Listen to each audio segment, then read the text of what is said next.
Okay,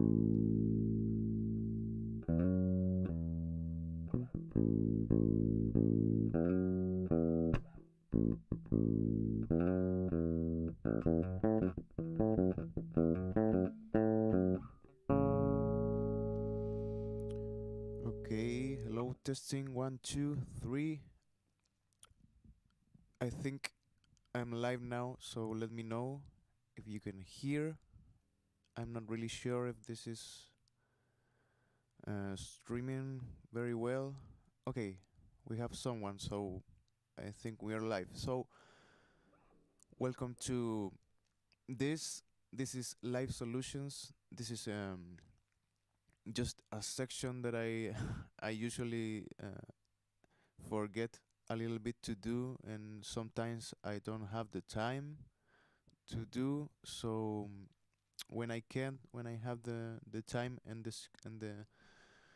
uh, the decision maybe to begin to do it, I do it. So this is just a moment for you to give me your questions, that I can maybe give some light to you, some answer to you regarding mostly bass, but also music in general. So let me know um, about some questions that maybe we can work on and try to make accessible for all of you, maybe in different levels. I know I have maybe different levels of understanding of different things here on the channel, but I'm going to try to answer most of them.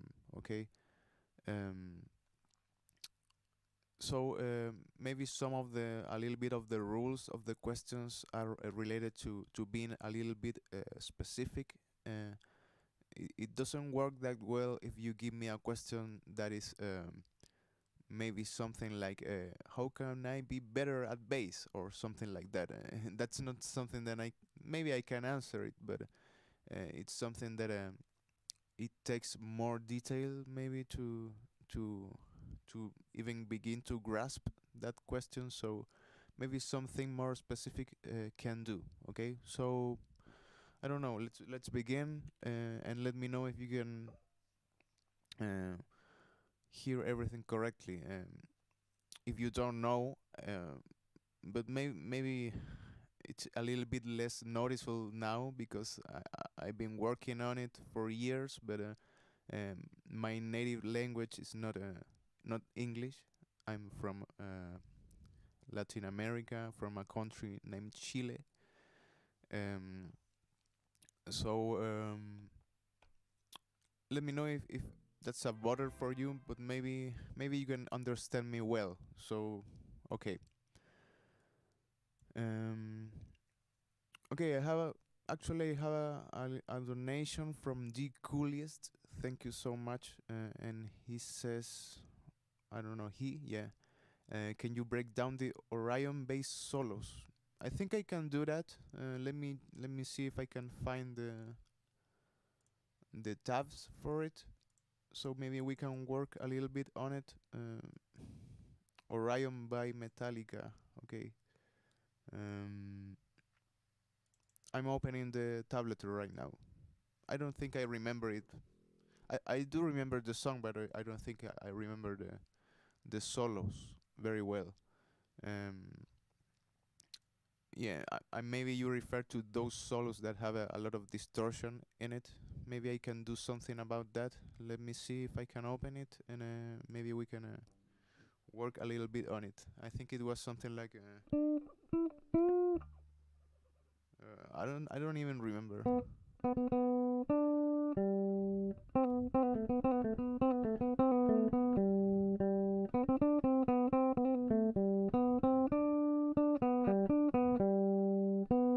And some arpeggios I don't remember very well, but let me see if I can do a little bit of a breakdown, if that's just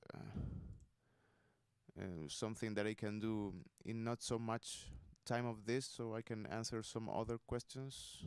Okay. Solo. I'm searching for it right now.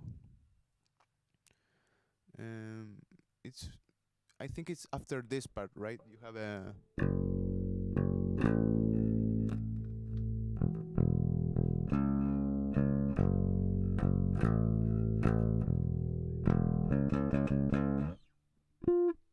then you have okay, here it is.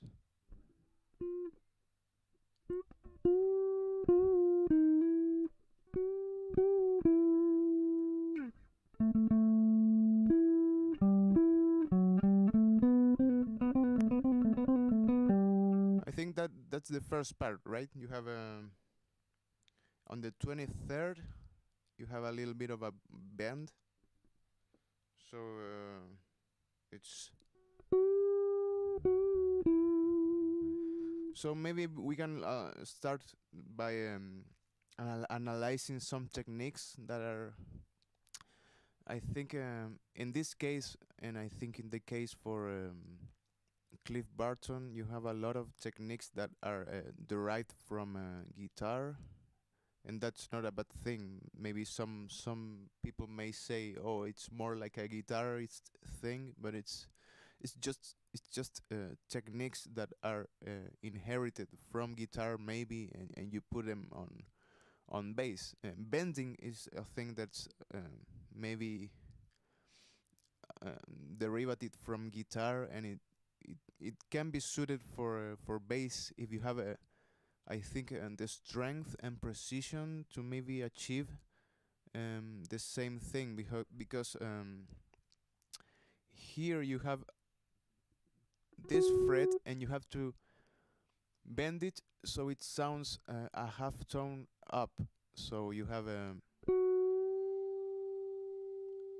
so you have to be for bending on bass, you have to be more precise, and you have to kind of like a bend a little bit more, because in order to reach a half tone up, you have to already bend a lot. You have to do something like this on that space. Maybe over here, if you want to go from 12th to the 13th on the G string, it will be something like this.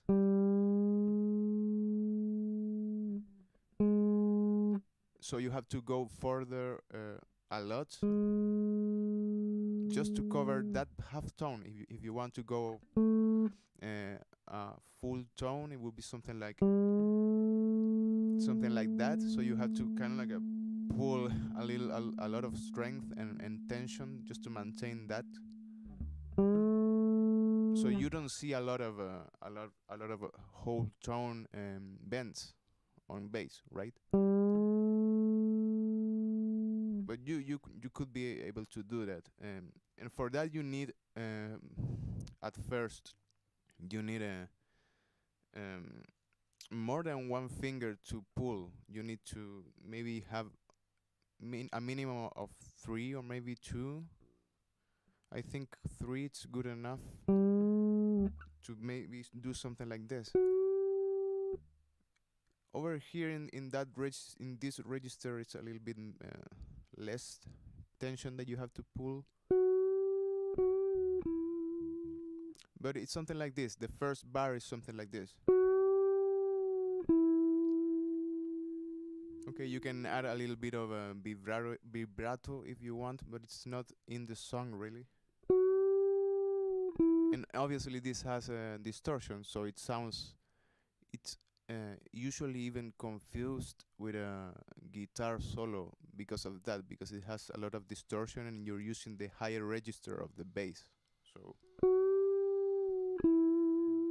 for that you will need to use 3 fingers trying to pull up, maintaining a good position, maybe using a good tension of on the thumb behind to try to get a little bit of leverage and go. So the other thing that it will be maybe difficult to try to do is just going in tune with this, because you have to find exactly the half tone up on it, so it's a little bit difficult. But you have the reference, you can play that note and try to find it over here. And then going like that. Okay, so just in the first bar you have a lot of technical difficulties that you may find, and it's a little bit difficult. Some other parts that I remember are also quite difficult. Something like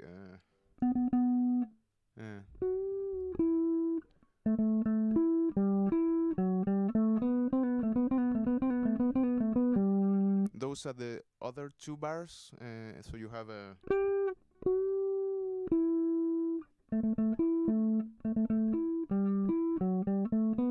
then you have I think that that's a little bit of a speed, but it's nothing maybe too hard on technique. You have 19 beginning on the 19th fret on an A, the 5th,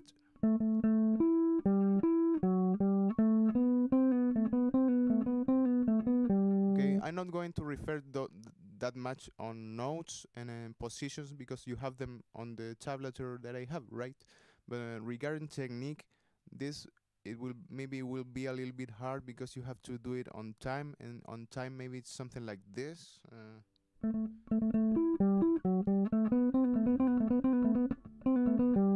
So this part I think is a little bit hard also.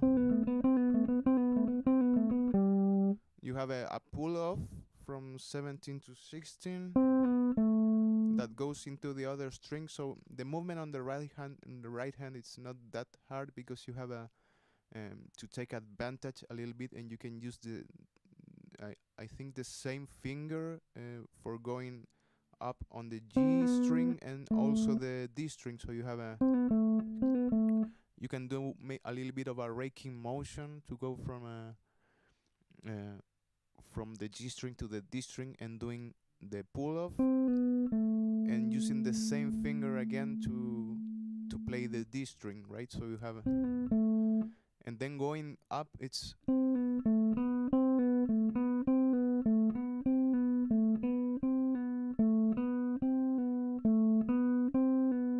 so you use middle finger. I use middle finger. You can switch from index or middle, and I do something like middle, and the last 16 fret I do it with the index.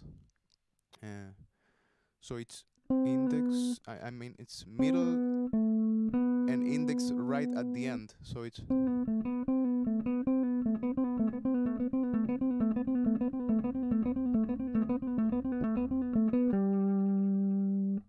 maybe that part may be a little bit hard. So you have a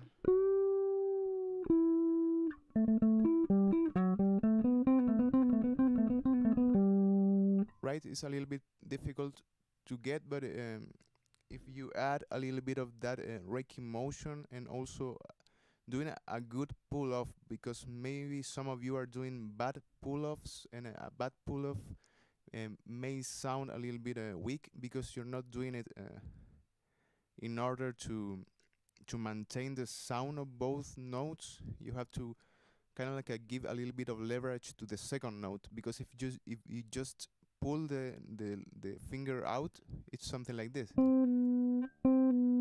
You lose a little bit of the sound in comparison with doing something like this. You're kind of like playing the note again. So you're playing and plucking the 17 in this case. And for releasing, you're not just releasing with a motion of like doing it with the finger up. You're kind of like doing the finger to the side, so it's like plucking it again, but with this finger. So you have a little bit more of a maintained sound that you can create. So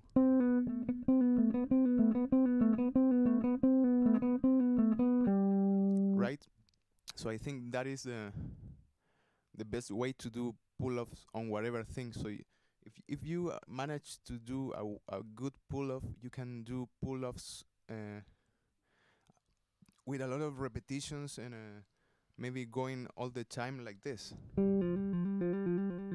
And you can maintain the sound of the pull off, I think forever if you want.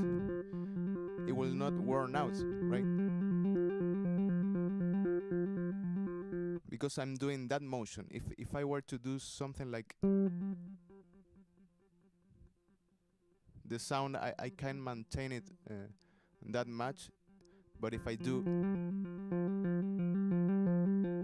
a little bit of a movement to the side, so I'm kind of like plucking it again, but with this finger, it's a good option for a pull off, I think, right? So then you have a, and that is kind of like the same, but you have a that. It's a hammer on with a pull off, again the same technique. And then you have this part that is more related to arpeggios. You have a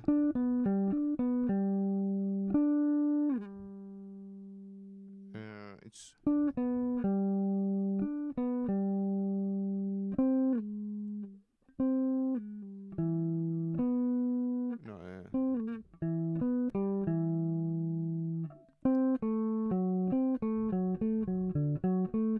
yeah, you have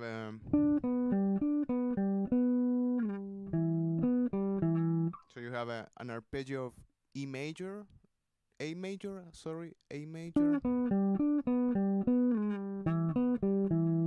Then you have a E minor.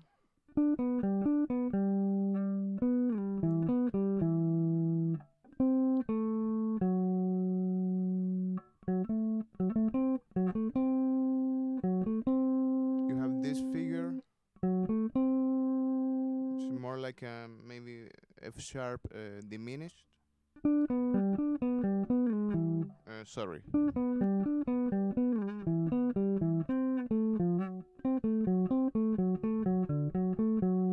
And then you have finally that it's like a D major. So you have those in triad forms. You have the tonic, the third, and the fifth of those chords that are going in different motions. But technically that's a little bit difficult because you have to skip some strings, and that is a little bit of a difficult motion, especially on this.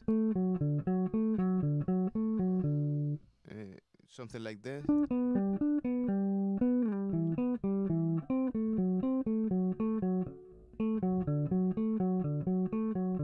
And that is a little bit difficult because you have to go again with a raking motion. You have to. I like to do it in this way. It's not the only way, but I like to do it with just one finger and going all over the in this case the 3 strings that I have to cover. So it's maybe middle finger, and I use just the same finger. But I can do it. I can't do that on the way up. So on the way up, I just go index middle to cover that. And then you have a big jump, and you go.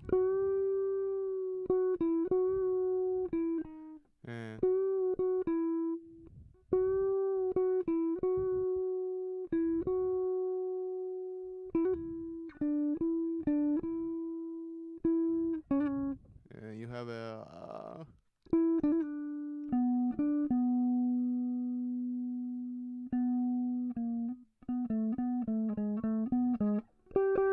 And even you have the last note that you can cover in the register over here. That part is a little bit hard to read, I think. It's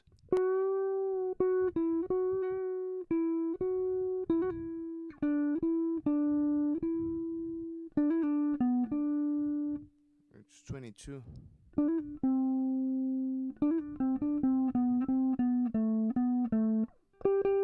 Something like that. If I were to play it, maybe try to play it, and how many bars are there? 1, 2, 3, 4, 5, 6, 7. It's just like 8 bars, I think. Maybe I can play it a little bit slow. I think I had to practice it a little bit. But regarding to techniques, you have a bending that's a difficult technique, and you have the pull-offs and hammer-ons. Those are difficult to get, and obviously you have to practice this in a looping motion and trying to get a really slow speed, um, and going from there. You can't even pretend to go on the same tempo and try to play it again on the same tempo, and getting somewhere. You have to kind of like go really slow to practice it. So maybe something like this. Sorry, again.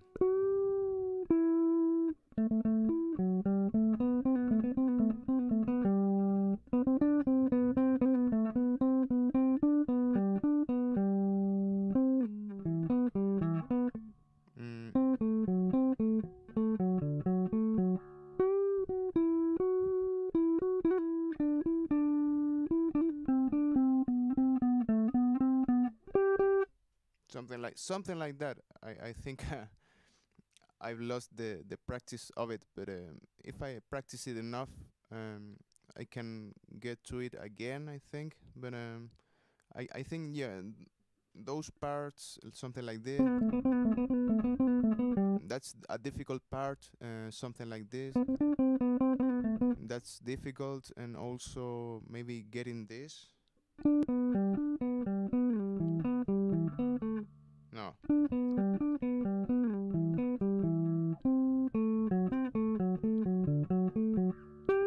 And then the jump over here.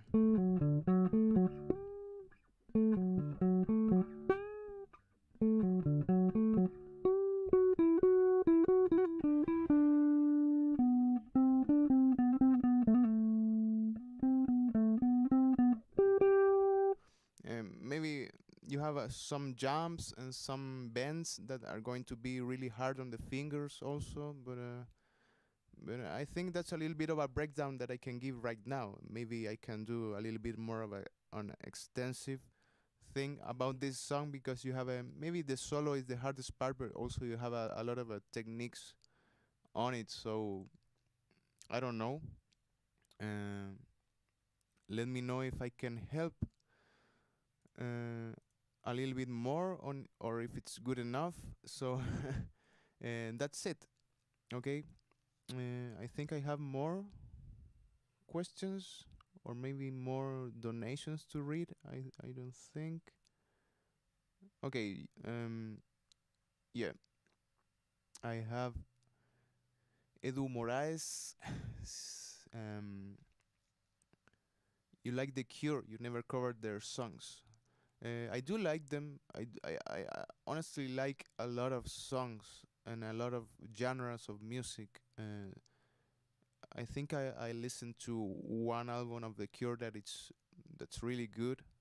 I don't remember, but it's one of the most known. Um, and the reason that I don't have that much covers of any band, really, it's more related to people, patrons that are not really asking for those bands, because as some of you know, most of the songs that I do are just patron requests. So it's more regarding to that. If I were to play just songs that I do like or I'm getting into, it would be a less variety of songs, because it's just my taste. But on this channel you have kind of like a music taste of many people, and that's what it makes it good, I think. What inspired me to play bass?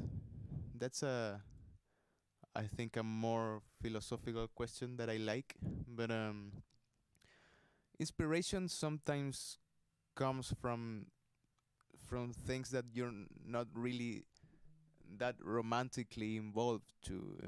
I think inspiration sometimes comes from other things, and then you kind of like find the way of giving the real inspiration on it. But my inspiration for playing bass, it's maybe related for my inspiration to play guitar.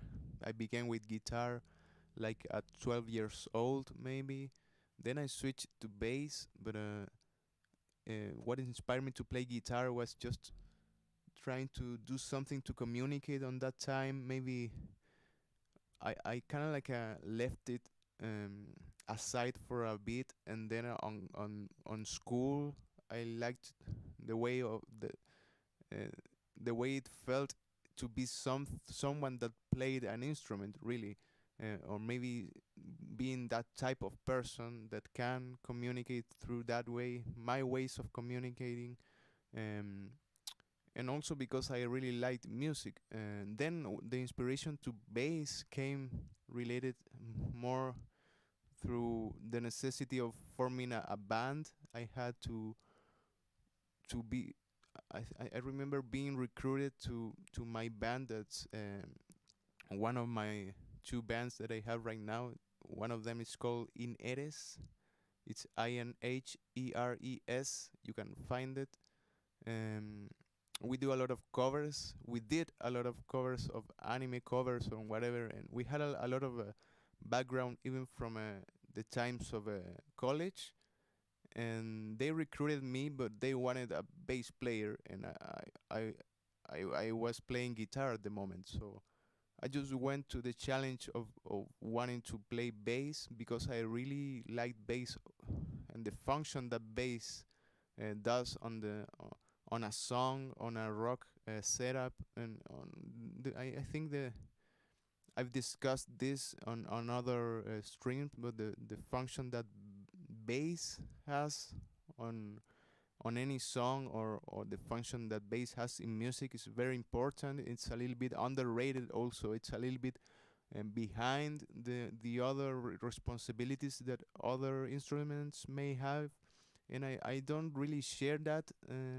It's kind of like a misconception, and I feel maybe a little bit also identified by that because I'm always kind of like a person that's a little bit more chill behind some things. Maybe I don't know that much right now, but on that time I used to not talk a little bit much. I was more like an introspective person, and that's kind of like a personality that you can even find on bass.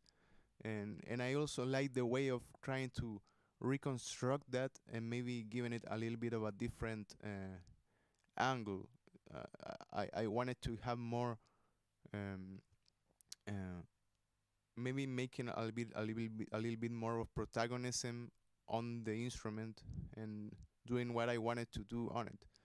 Then some things came to, and as I said, inspiration comes uh, not in this way as I'm telling right now, that clear. Sometimes it's just a path that you have to kind of like go through and then find some inspiration to go through it. Um, I remember some kind of like a crisis time maybe that I have with this instrument and with guitar and music in general, because I wasn't finding inspiration to make music anymore because I thought that I was reaching some kind of a top that I didn't want to go through. But then I found out more about studying music, and that I think gives you another perspective on just bass, just guitar. It's more about music in general. If you find out about theory and about harmony and about improvisation, and you kind of like go through all those things and process them into you, you find a lot of inspiration to go in music in general, I think, and that helped me a lot, because I sometimes, and maybe for some of you, you will find times in which you're really not that inspired, and you will need some inspiration. And for me, I mean, personally, for me, it's most of the cases that's resolved with studying and finding a new way of approaching things that are more a little, maybe a little bit more intellectual or whatever, but it's more related to harmony in this case, and trying to figure out all of those things that I can do, in my streams, where I can play by ear a song and trying to find out the chords of it and then trying to solo over it. Those are the things that I liked a lot in music in general. So I don't know. I don't know if that's a little bit of an idea of what I have in my mind with that question. I don't know. Let me see. There's a lot of people here, so thanks for watching or hearing. I don't know if this is helpful. You can let me know. I'm going to read some other questions that I can maybe relate more to bass. Why is it not recommended to use a pick on a bass? I don't know who said that, but I don't know where some of you kind of like found out that that's a thing, because I never heard that, and I've been to some degree involved with teachers and a lot of knowledge on it, and most of the people that are good bassists will never tell you that playing with a pick is wrong or bad or not recommended, really. They always say that it's just an option, and maybe they would prefer fingers. As myself, I do prefer fingers because I think you can do more things related to tone with your fingers, but you can also do things related to tone with a pick.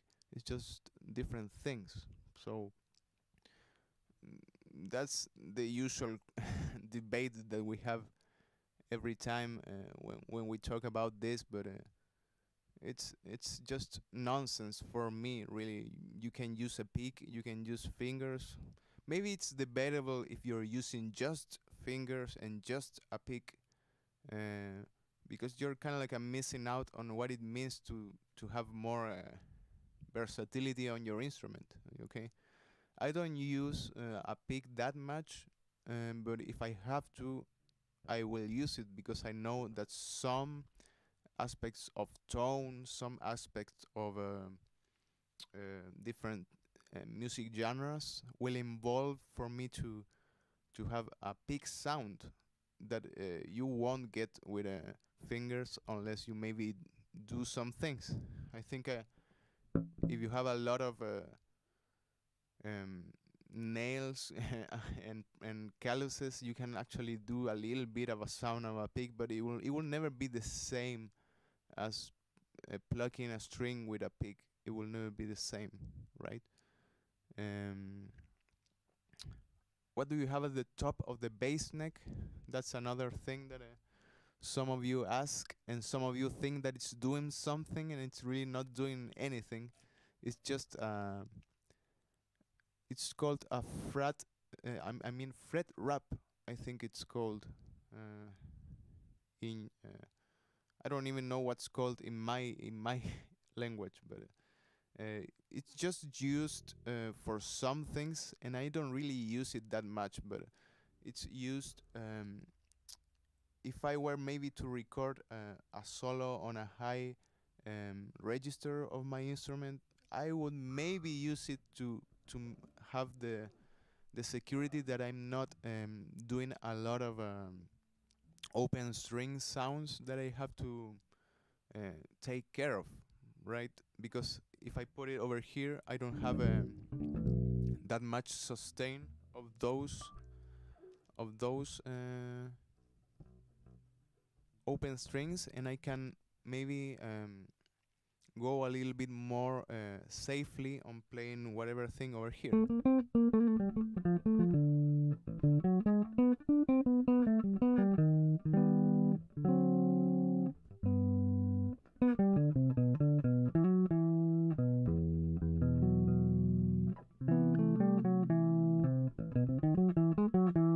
But I think this is something that you can easily just not use and have it on your technique, and that is being clean. And for a bassist, being clean, I think, is one of the main things that you have to really know how to manage, because if you're not being clean while playing, you will be bothering your sound, and you will be bothering the sound that comes on recording, because it will be noticed, and your tone overall will be different and less effective, because you're not isolating each note at the right time. You're just doing a lot of muddiness with your hands, and that has to go out really soon, because I think that will get you to another aspect of trying to play better. Because if you do something like this, the same example with Orion, if I were to do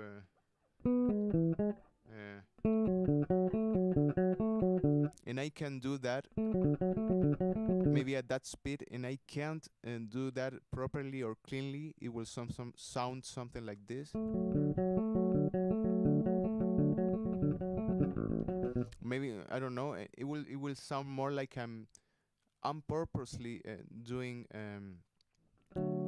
chords or whatever, but I want to isolate each note, and that's not a thing that I want to have without control. I want to control that aspect, and that is the aspect of muting with your mostly with your left hand, knowing how to mute unwanted strings. And I think that's something that it's a good aspect of it. And again, for tapping is used also because of that, because on tapping you're more obviously focused on doing the tapping thing. I don't know what, I don't do it that much really.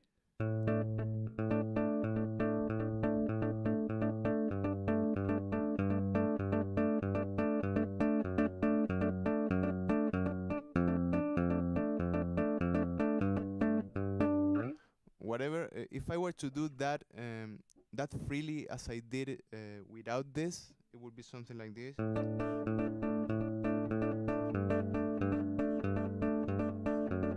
And it's not that much difference, because I'm managing to trying to play that, and also being aware of muting this string so it doesn't sound and whatever. But I think my point is this is not really important. It's just a thing that I bought because maybe it can be useful, but I honestly don't use it that much. It's just there, okay? It's just there, and I don't use it that much. Um,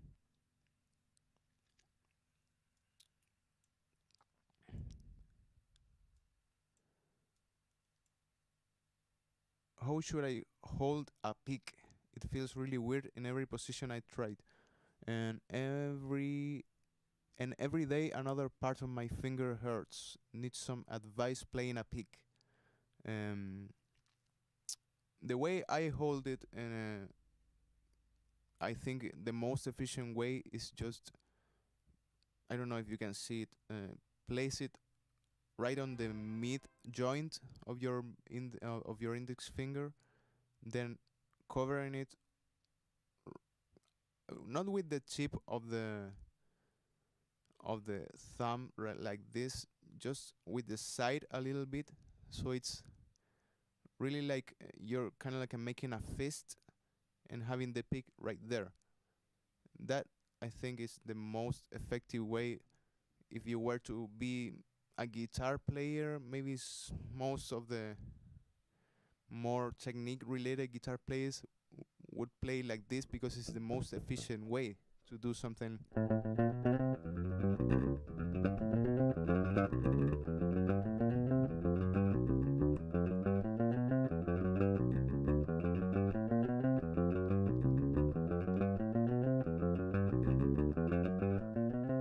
Something like that, okay? But maybe some of you will play something like this with the just with the index and thumb, and doing something like this. And I do it also. It's a little bit more relaxed way of doing it, but the main thing is just trying to hold it with index and thumb in this way, okay? It's always this way, I think.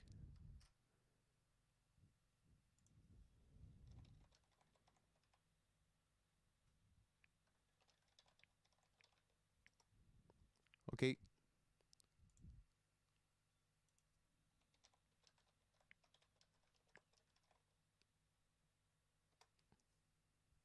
So another question. Can you explain Ryan Martinez butterfly technique on the chorus of Mudbane's Happy? Yeah, I think I can do that. Let me think if I can. Let me see if I can just go a little bit through it. Let me find the tab over here.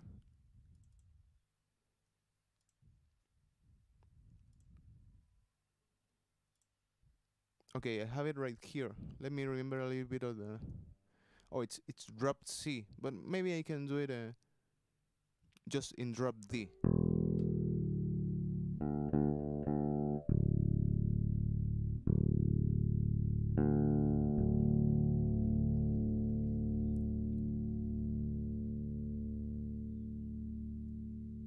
Okay. So obviously the part that you're referring, and most of you are also a little bit curious about it, is this part.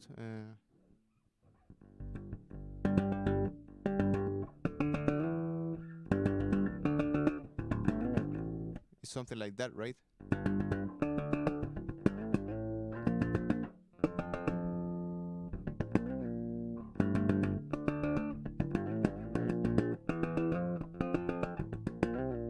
So I'm not really sure about what I'm going to say, but I'm not aware if the original bass player, in this case Ryan Martini, does it this way or does it covering what I think it would be a more resonant way, and I'm going to explain both of them. So the first one is just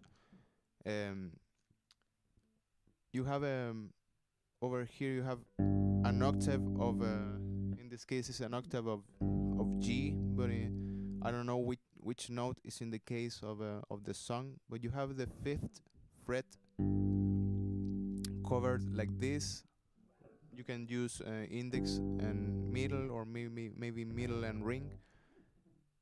And when you have that, you're going to try to do tapping motion, kind of like in the same structure of playing the same shape, something like that.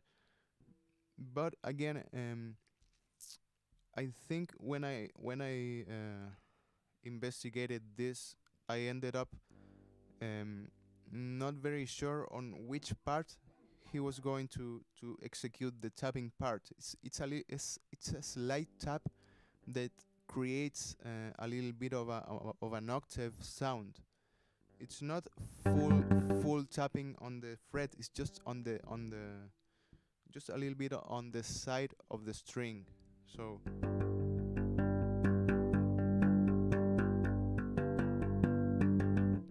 So if you do it right on the octave of this note, if you're doing it right on the 5th fret of the E string, you would have to do it on the 17th of the same string to get an octave.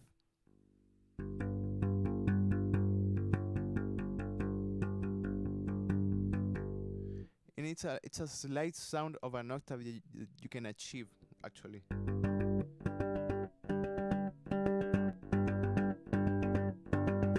And the idea is just getting that octave sound and also getting the fundamental sound over here.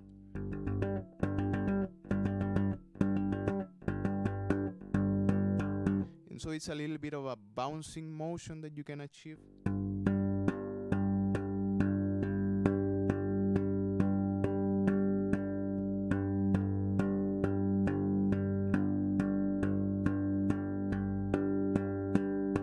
If you do it fast and release on time, you will get that sound. But again, as I said, there's two techniques, and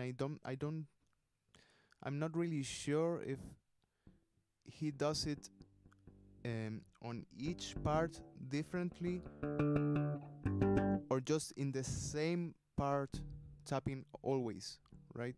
But it's because it's different just doing it, I don't know, maybe over here.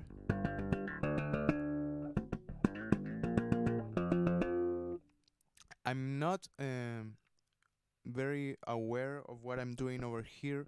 I'm not replicating the exact octave that I'm doing over here, but I think the more resonant idea would be just to doing it on the 5th and the 17th, creating an octave over here, and then if I have this shape that is 5th on the A string and 7th on the G string, I will have to do something like the same 5th and 7th over here, but with an octave. So maybe trying to do it something like this. That means making the same shape that I have over here right on the octave. So it creates an exact octave sound. But again, when I saw videos, I think I just saw this position doing it all the time like this. I wasn't seeing really different types of shapes changing over here. But yeah, that's the most effective part on tone. But you can also kind of like achieve the same thing just by doing whatever things over here on whatever position, but also having that technique that I just mentioned, that is being able to just rebound with your fingers into the strings.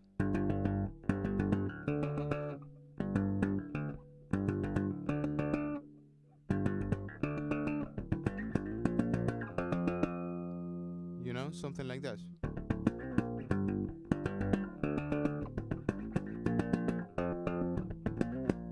But again, this is the sound with no precision over here, but if I were to do it with precision right over here, it will be more resonant. It will be something like this.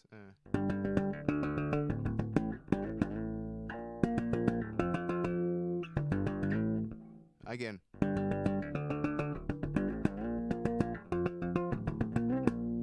Something like that. And then I'm trying to achieve full octaves all the time. So I'm not really sure, because on the cover I didn't do it like that. I just went whatever over here, and you can hear some tone issues with that.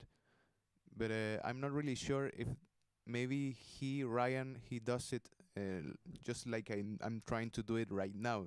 Just figuring out that I have the same positions, one octave right here on this part.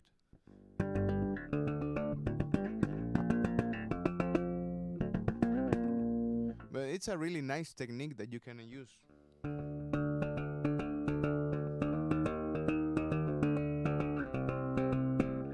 It's really fun actually to do. So I don't know if that helps.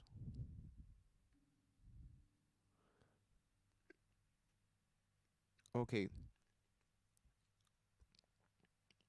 So maybe more questions. Okay. Mr. Lunatis says CS signature bass when. I'm not really sure. Maybe some of you know my position on being that year related. I'm actually the opposite of being year related. I just have this bass. I've been having this bass for all my career, if you can call it like that. And I'm really not intending to change it unless I have to. So maybe I'm a bit far of thinking about going into a franchise of my own bases or whatever like that. I like the idea of knowing about those things, knowing how to apply um, um, the electronics of my instrument and trying to get the best out of it. But I'm really not a good collectioner of basses, and I actually don't have the opportunity maybe of doing something like that. And even if I have the opportunity, I wouldn't really don't be necessarily involved with that. I don't share it that much. I think if you have one instrument and it's good for you, maybe you can just go with it all the time. It's not really a thing that worries me that much, and that is because I found out about other things. Maybe sometime with my instrument, with my bass, I was a little bit disappointed on the sound, and then I just discovered that the thing that I was lacking was not regarding to buying another bass. It's not regarding to having another type of sound, another type of things that you can buy, and those, for me, sorry if I say it, but it's a little bit of a stupid thing of seeing things that the only way that I can achieve myself is just by buying other things and getting more things. It's not like that. You can actually improve yourself to get more of that sound that you want. One is just related to technique and how good are you technically. You don't need another bass if you are good technically. And also getting a good sound, it's more related to um, getting a good study on sound, trying to study about audio production. Really, that's both of those things are the ones that are going to get you to get a good sound. Really, it's not pedals. It's not whatever thing, right? If you get an audio interface and you connect uh, through PC, you have kind of like the whole universe of sounds that you can get, really. Um, and if you're smart enough and you can achieve a lot of study on it and perseverance on being consistent on that sound, on achieving a sound, you don't need more instruments, really, I think. um are those M50s X? Yes. My headphones, I think he's referring to my headphones. It's Audio Technica M50. It's a really good type of headphone. I really recommend it, honestly. Um, what else? What else? How long does it take you to learn a song? Um, Most of the times it's just 1 week, because I have 1 week of preparation, because I have to go into another song each week. But for some songs that are more hard to do, I usually take more time. Um, Actually, related to the last one that was the Lemon song, I just had maybe 1 or 2 weeks of preparation, because I had to learn a lot of different things. As you saw on the video, I had a little bit of a trouble on that matter, because I had too many things to remember and too many things to read and too many things to execute well, and it was a different type of lick every time, so it's sometimes really difficult to transcribe and difficult to interpret. And that's why I said on the description that it's not necessarily my aim for you to just go exactly repeating the same things that I'm just showing you. It's just a way for you to understand that there's different um, things that you can get from this bassist and apply them to your own playing. Maybe a cool riff that you saw there, you can go and try to use it on your own, right?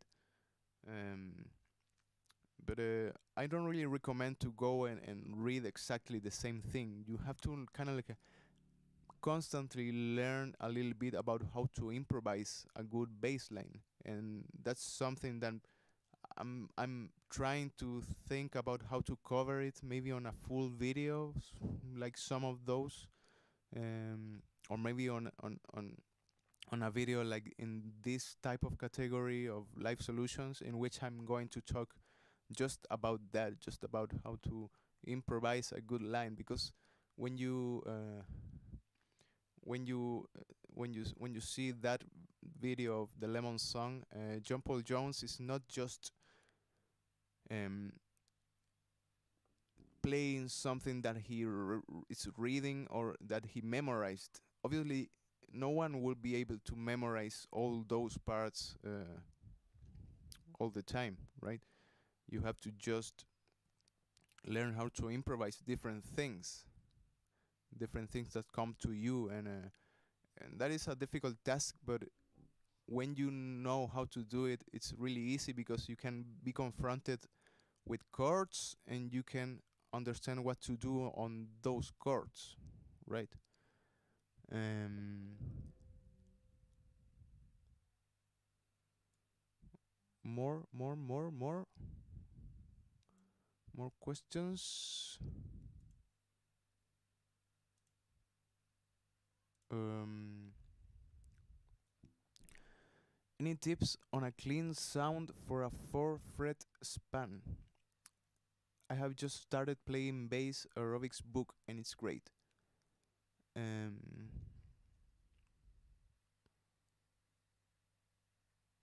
yeah, I think what you're mentioning is what I've been calling for my whole eternity of time. Uh, in my warm-up sessions. In my warm-up sessions, most of them are related to just doing something like this.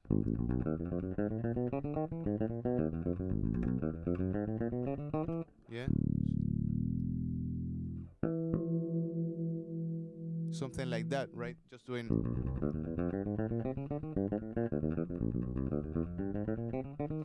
And trying to be clean on it, it's a little bit difficult, but it will really help you about the thing that I was just talking before, related to being really, really clean on whatever thing you're playing, and whenever you're skipping strings, because the moment in which you would have to be very, very clean is when you're skipping strings on a bass. So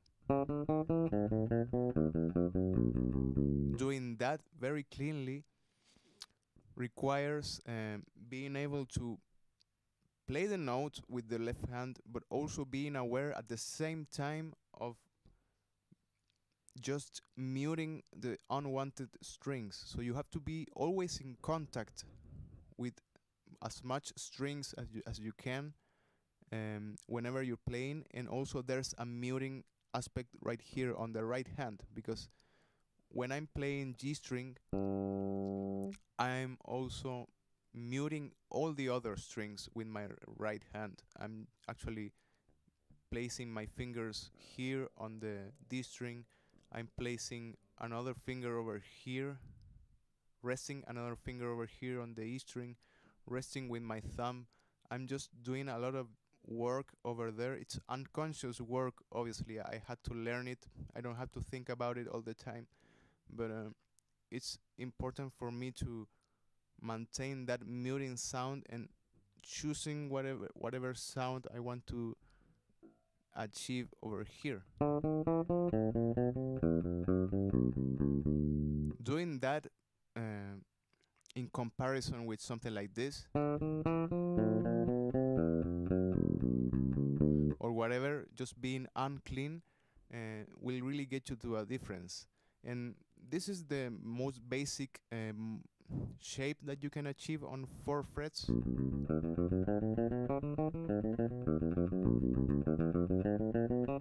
Over and out, and maybe backwards.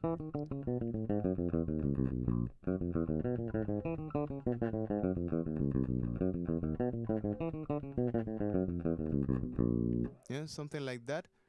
But also there's different shapes that you can create. Maybe something like this I like a lot.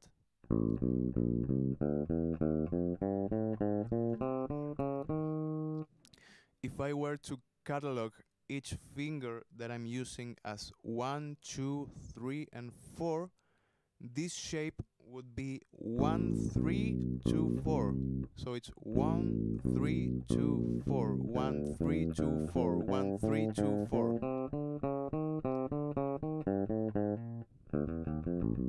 Always alternating over here, right?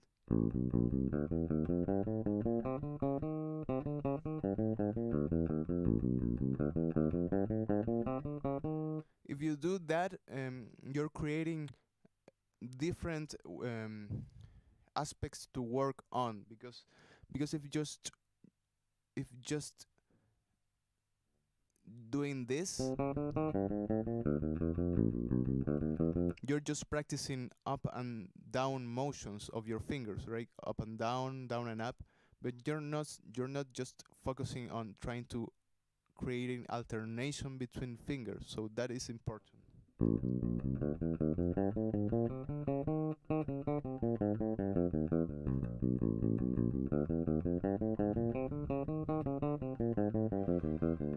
But those are warm-up exercises that I ended up discovering at the time, and then I discovered a really cool one that actually my teacher showed me, and it's really good, and it covers the whole aspect of the fretboard and in different combinations. So you have 1, 2, 3, 4. Over here in this part, it's always harder to do. You have to have a better understanding of reach and positions to get this right.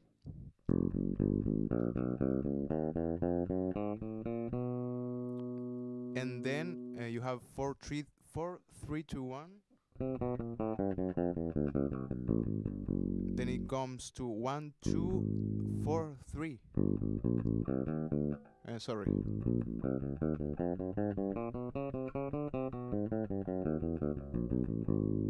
And again, the opposite of it comes in. Then it's 1, 3, 2, 4, the one I mentioned before, and more combinations. All the combinations of one finger that you can get.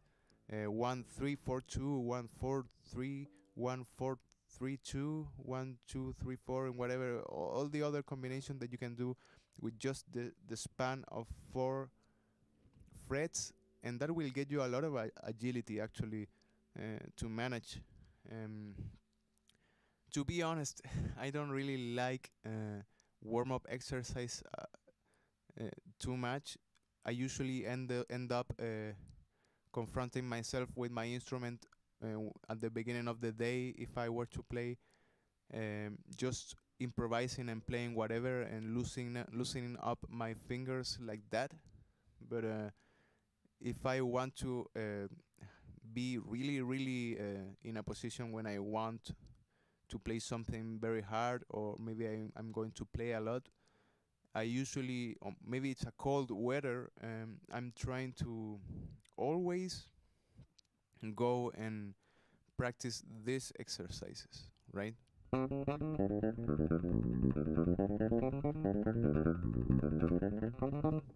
Right, so it's important to go at it and all the time going and always being conscious about yourself and trying to not really lie that much about yourself in those aspects.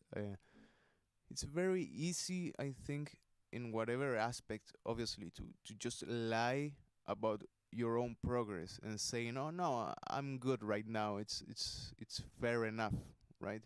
But it's honestly never like that. Whenever I'm trying to play something like this, I'm always seeing something that I could improve on, and that is the cleanliness of your sound. If I were to play something like this,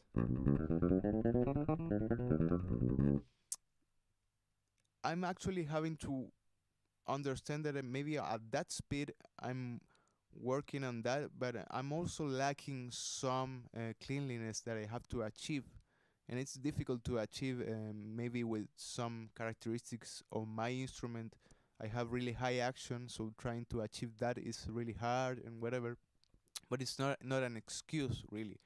The aim is to be really clean at your speed.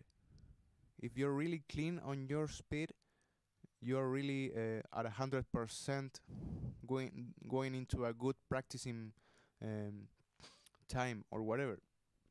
But if you're just achieving a speed and you're being unclean, it's not being good for you, really. Okay.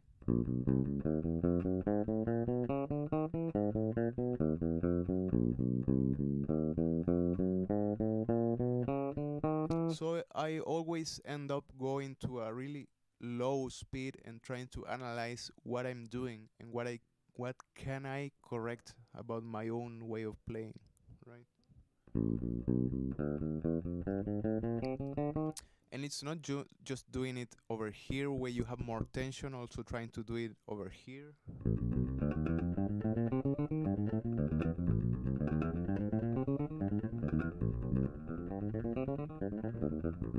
Trying to do it in every part that you can plug and in every kind of tone that you can achieve, actually.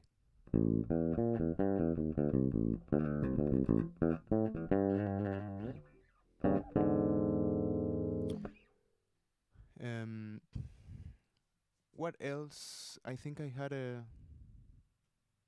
another question over here.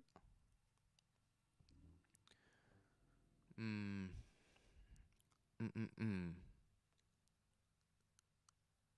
How to do the ending riff of Vicarious by Tool. Let me search that song over here. Tool Vicarious. Okay.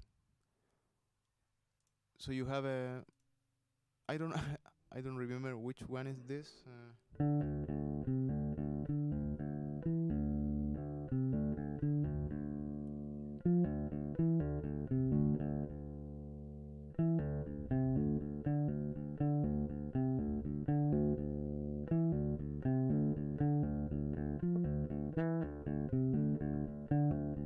Okay, so that is the song, and the ending is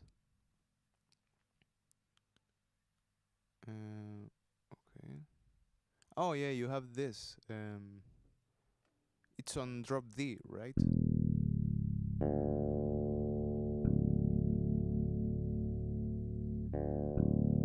So you have a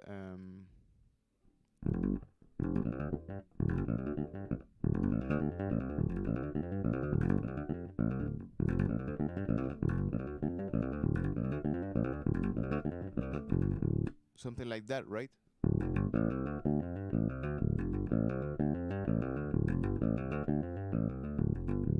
So I think this is 100% related to how to do a good hammer-on sound and being fast on that, because you have to do kind of like a double motion of hammer-on. You have to do a hammer-on from 0 to 3 and then to 0, 3 and 5, right? That is mostly the motion that you have to do. So it's you can on left hand you could use maybe 1 and 3 fingers, index and ring finger. If it suits you, I think you could do it like that. But if you analyze the shape of your hand doing something like that, in contraposition with something like this,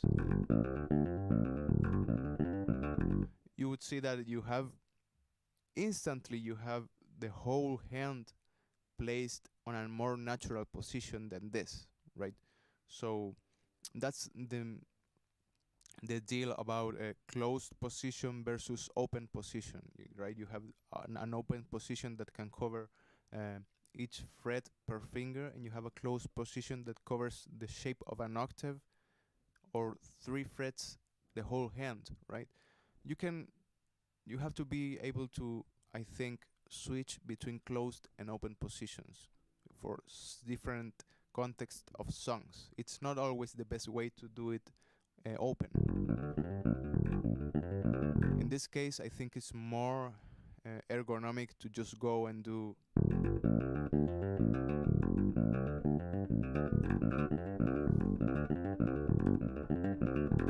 so. That is with a left hand, and then you have a right hand. And for right hand, I think the most recommended thing would be just trying to do index, middle, alternating, or you could easily just do one finger, do something like this. But for sake of being good with a technique and trying to understand about alternating your fingers, it's better to do something like maybe beginning with index and then going index, middle, alternating.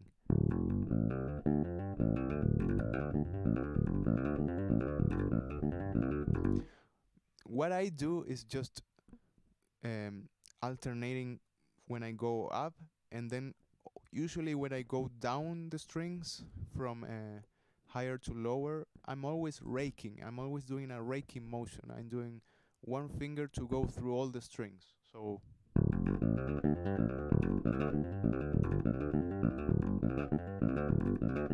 and again, the cleanliness of this is vital, because if you don't do it clean, it will sound just like a mush of something. So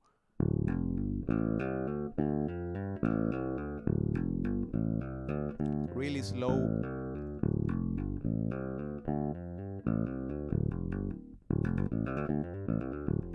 And going progressively onto it. I think there's not much that you can do about it. If you're not getting to speed, then just go lower in speed and go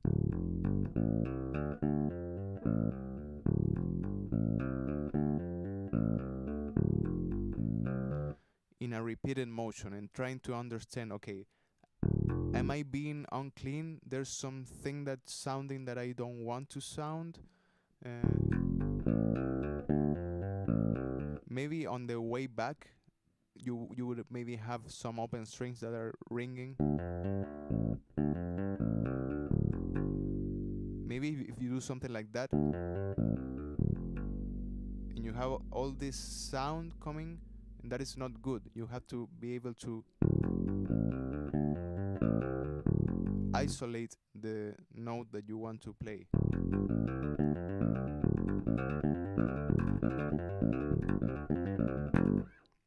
And I think that's it. I don't know. Maybe if you have more questions, you can let me know about that. Okay. What else? I think I'm going to be able to do this maybe in 15 more minutes or something like that. I don't know. Okay. Do you recommend bending your right hand over the edge of the bass, or is it better to lift the arm so that is straight? Okay. That is an important question about technique, I think, and it's related to being able to get the most ergonomic position on the left hand. It's always better for me, actually, to not bend the wrist. You have to kind of like struggle to get the most straight wrist that you can get. And so this motion is applied to left hand, but also is applied to right hand. And this is something that's, I think, more difficult to try to implement, because it's a little bit harder to manage physically. But the most efficient way of playing for me is something like this, actually. You have totally straight arm over here, but also over here on the right hand you have totally straight arm also. So in this way you can actually achieve the most efficient technique, I think. So something like this. I can actually plug faster, I can plug more precisely, but it's harder because I'm not really accustomed to it. And most bass players would just go do and rest the hand and the arm over here, right?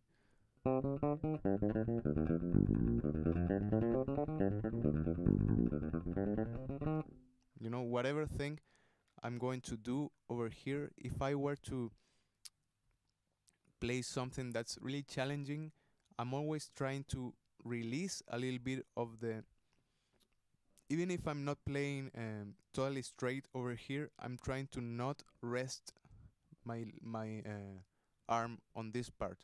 If I were to rest my arm on this part, I'm always blocking a little bit of energy because I'm just bending my whole um, tendon system or whatever to get into the plucking. But if I were to do something like this, maybe even if I'm standing up, it's a little bit easier, or with my strap really, you know, just in a concert position or something like that. Um, it would be really easier to do. But usually when I see a lot of bassists in whatever levels, they're always kind of like a resting over here, the plucking hand, and it's not a sin. It's not something that's bad to do. You just have to be aware that you kind of losing a little bit of the strength that you can achieve and the speed that you can achieve if you are going into this position. And if you have high action like me, I think it's very important to manage that, because if I'm plucking very hard, uh, if I do it a really hard plucking in this motion,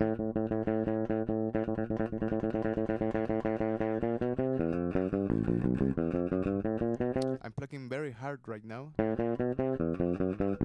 I'm actually getting a little bit of distortion from the sound just by plucking. And doing that in this position may be a little bit harmful in contraposition of doing it like this.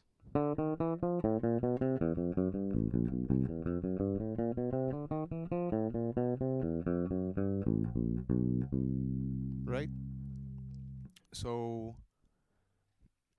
that's a thing to consider, maybe. If I were you, or if I were someone that's just maybe in the process of playing, I would love to have this information a little bit earlier, so I could learn to just play like this, because it would be more effective, I think.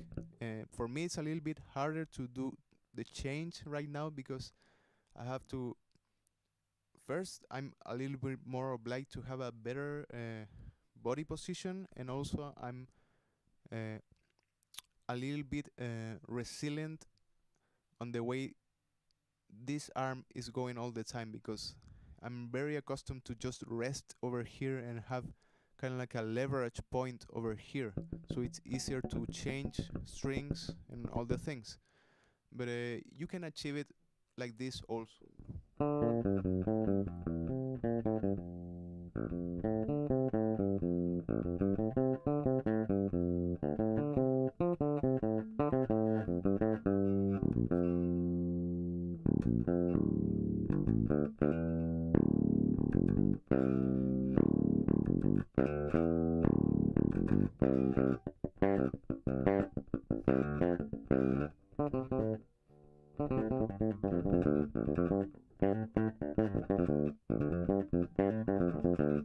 If I'm doing whatever thing that's hard in dynamics and difficult in execution and with a lot of speed, I'm always trying to do it like this. But I could also do it like this, or whatever thing, right?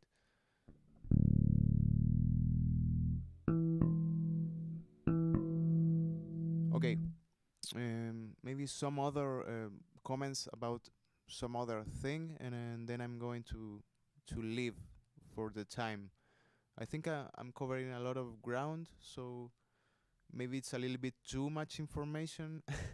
Part of the thing, because I like to do something like this, is the challenge of trying to communicate something like all the things that I'm trying to communicate right now in another language that I'm not really using all the time in a speaking motion. I read a lot of English, but I'm not actually speaking a lot of English, so it's always hard. I don't have the best pronunciation of things, and it's trying to think about things and also trying to give you some information. Maybe if I were to do it in Spanish, it would be a little bit less difficult.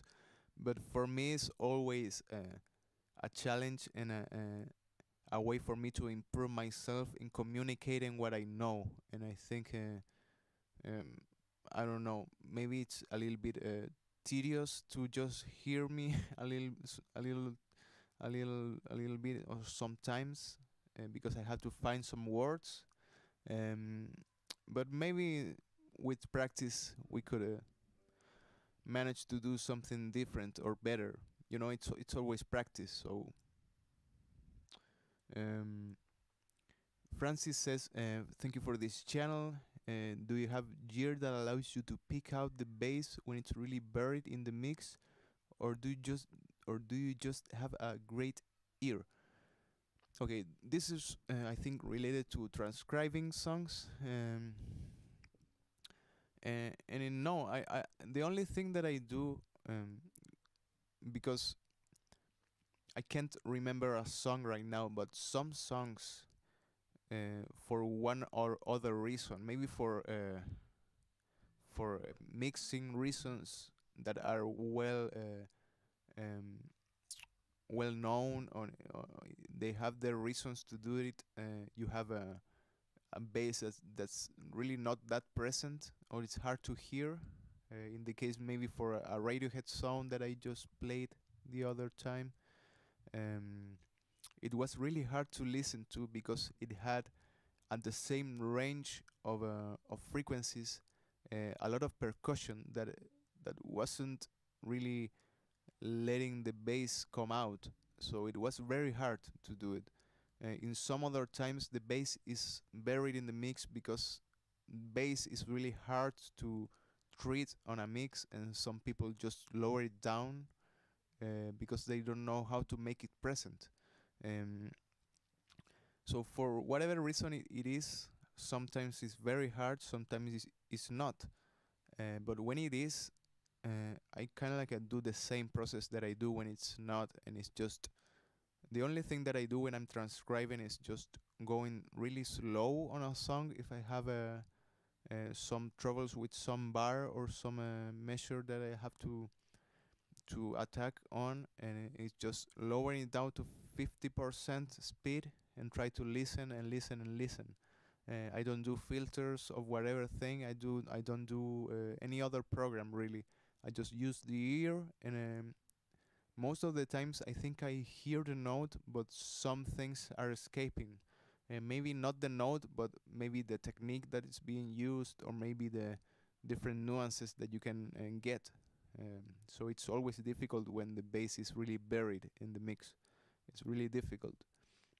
But as I said, sometimes I understand it, and sometimes I don't really know why they do it like that, because having a present bass is something that's regarding to mixing, it may be difficult to achieve. So maybe that's the reason. And also sometimes there's kind of like I think there's kind of like a prejudice on being able to hear a lot of bass, because it's always behind some other instruments, and maybe it has its production reasons or whatever, but you could always raise a little bit more of the bass on a mix, and no one will say, "Oh, it's too much bass." I never said that, and I don't think I ever heard someone saying, "Oh, that's too much bass on the mix," or "That's oh." I don't think someone ever said that, because most people don't even notice bass in a mix, honestly. So I don't know. Um, for shaping sound to fit a track, do you go to a different bass cue or reamping to get the sound you want? Yeah, I do a lot of reamping. I'm always, as I said, I'm always going clean into my audio interface, and then I'm going into Cubase, and I go into Waves plugins, and I used to do a lot of things with Amplitube 3, and then I moved back into Waves GTR. It's it's uh, it's in a bundle of plugins that I have that are from Waves. It's a company of audio plugins that you can get into um, your digital audio workstation or DAW, to get into your program and use it for many things, from compression to equalization or whatever. And it also has a really good bass cabinet simulator that I'm using right now, and it's very good. And also using all the other plugins that I can find over there. And that's the thing that I do mostly to manage the sound. Um, Sometimes it's extreme things that I have to do. Sometimes it's not that extreme, because again, a lot of the tone that I can manage to change, it's more related to what I do with the fingers over here. Okay. Again, if I want a more rock sound, I do it over here. If I want a more even a more boomy sound of maybe reggae or something like this,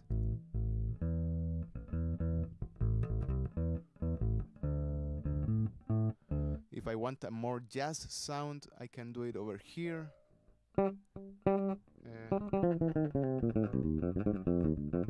Whatever. If I want a more funky sound, I can do it over here also with different techniques.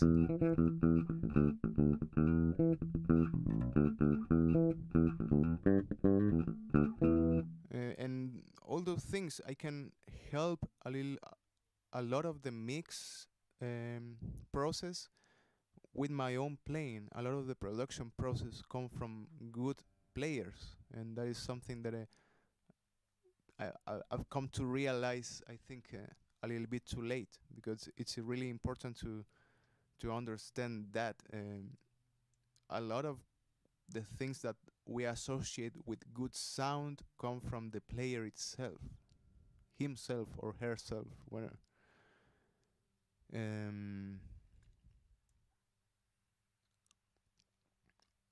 I think maybe one or two more questions, and then we're out.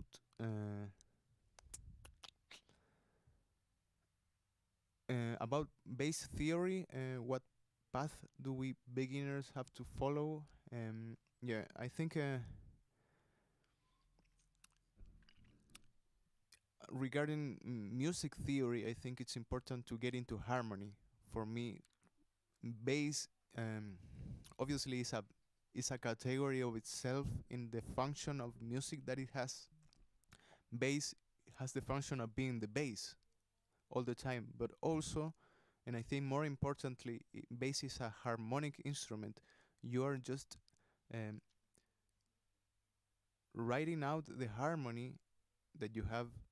You're also creating a melody. You're also creating the the foundation of the things. But all of those things are more related to harmony. What can you do on a chord? What type of chord that is? What function that the chord has in the tonality? What is the degree even that you're playing? What mode do you have to play? What tensions that you have to play? Those are more related to harmony. And for me, I think if I were to give a short answer, I would just recommend you some books.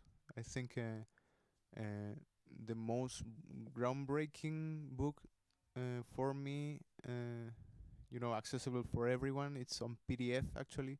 It's a jazz theory book from Mark Levine.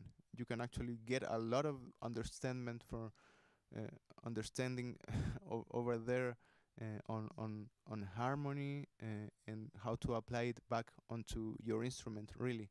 Because if you understand a lot about harmony, you will understand how to play whatever things, how to improvise, and that's completely related to bass. It's not the same thing to just know numbers or knowing shapes to play on one chord, that to understand, okay, this thing I can play on whatever chord that it's confronted to me in this different aspect. I can improvise because I know that I'm playing the third of the chord, I'm playing the fifth of the chord. I'm safe because I'm playing the seventh, but then it goes into the whatever. That is the thing that you have to go into. So I think that's a good thing to go into. Um, okay, I think that's it for now. I think this went well. uh, I'm always covering a lot of ground. Maybe sometimes speaking too much, but it's fun. So I don't know if this is good information for you. Um, I'm always leaving the live solutions for you to watch on another time, maybe if you want. But I actually don't watch them back because I will always be confronted with something that I don't want to hear or whatever, because sometimes I'm not explaining myself too well, or sometimes I don't like the way I said something. But again, I repeat it a lot, some questions, some answers, so it's always getting better. So you can, if you didn't understand something right now, maybe if you go into another stream, you will end up understanding even better, because I'm planning always on trying to make myself understand a little bit better, even in this language. I think, again, if I were to do it on Spanish, I would maybe um, come with ideas a little bit faster, but it's a little bit harder like this. Okay, so I think we're going to leave it like this. Thank you to everyone that came, um, and thanks obviously um, for the support on the channel, for the support on Patreon, and all of this. I think I don't know if most of you know this, but I make my living out of this just because of the people on Patreon that are helping me. And if it weren't for them, you wouldn't actually have any of this. Maybe I would be doing, I don't know, other things that are that would be far worse than what I'm doing right now. I'm playing bass for a living. It's really good. So I'm really thankful for that. And please, let's not be given up on the idea of the barriers of language. I'm trying to do myself to make myself understood on this language, because I think it's the best way I can reach to the whole audience of this channel, and that is the main reason. If you can understand me, and you are from my country, or if you are from Latin America, uh, I'm not trying to disguise myself as someone from another region that is not my own um, land or whatever. It's just that I'm trying to reach to the more people. So that is the reason. Okay. So that being said, I'm just going to say goodbye, and obviously let me know if you can, if you want to give me some comments on this. How can we improve this? And I will read it as always. And that's it. Okay. Goodbye.